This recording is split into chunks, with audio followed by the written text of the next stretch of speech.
I wanted to thank everybody for showing up.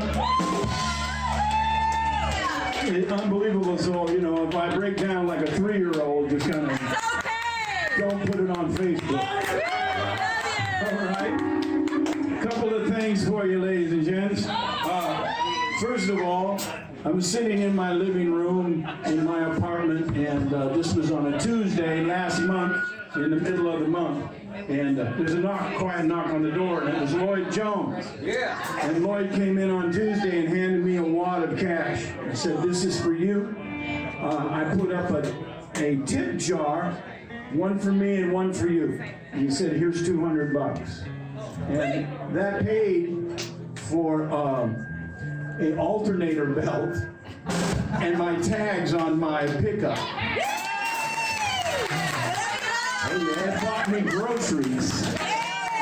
My car has been taking me to physical therapy.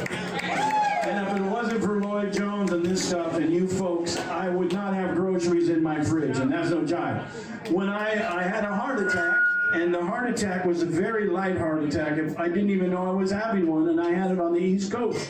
I'll make this real quick. It was on the East Coast, and we were on our way in the middle of a tour, a 4-week tour. I was 2 weeks into it, and we were on our way to upstate New York when I just felt uncomfortable, and one thing led to another. The band is waiting out in the parking lot for 3 hours. One of the band members is sitting right here, Mr. 4 hours, sitting there.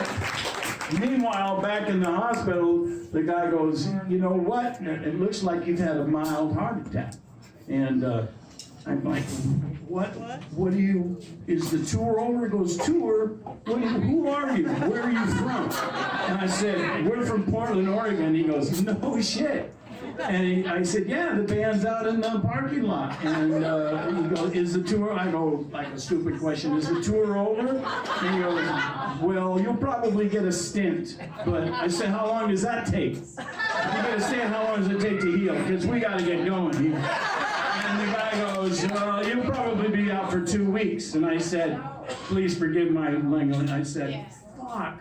And I looked at my road manager, his name's Michael Kreider. I go, "Well, that's it. Go tell the guys the tour is over." And my money right then, this is how we make a living. This is how I make a living. This is how Brian makes a living. And basically that's it. It's like, it was gone. And I'm just watching, oh my God. 16 dates were canceled right then. And you know, I gotta tell you something. This is, now I'm gonna shoot kind of ahead, so put a pin in that. Okay. So, I've always wanted to be, you know, if you're a musician, man, I want to fill up coliseums. I've always had that dream, fill up a coliseum. I want to be rich and famous. I want to be, you know, I want to make records and get all of this and that. And it turns out really, basically, I've only said this to people, but I'm going to tell it to all of you in one room. It's basically, I already am rich and famous. I'm rich in friends, and I'm famous in the eyes of God, and it doesn't make any difference. I am so lucky. When we had the heart attack, we were in the middle of, I didn't even know it was one, so let's not even say that, but I was in the middle of nowhere. And then the guy goes, "Hey, so this is where the pin is, we're taking the pin out." So the guy goes, "Hey, we can't take care of you here, but there's a hospital, it's just 45 minutes up the street, and it's called Dartmouth Hitchcock." I'm thinking, it turns out to be one of the greatest heart hospitals. And I ended up staying there for 2 weeks. The people were really nice. I'm extremely lucky and blessed. I got to tell you one last kind of funny thing. So the guy, we're talking, and I made friends with one of the surgeons, one of the guys that he takes the veins out of your leg, and it's a weird process, like a tube that they stick in your leg, and they shuck all the muscle away, and then they pull it out, and then he puts it in your heart. So they put 4 new veins in my heart. So I'm like, okay, you know, are they dangling there? I don't really understand what and I said, "So how bad is it?" So he looked at an angiogram of my heart, and the first thing he does is, he goes, "Fuck, dead man walking." Now, he was a friend. He looked at this and went, "Fuck, dead man walking." And then he's looking at it, we started discussing, he goes, "Man, you're like a cockroach."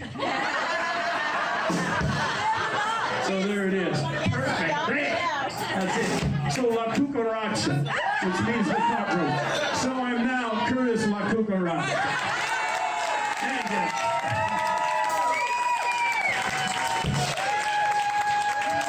I didn't realize that this boy was sitting behind this one of the baddest blues drummers in the world right here. Rock and roll. La Cucaracha, doesn't that mean La Cucaracha? Never mind, let me get the fuck out of here.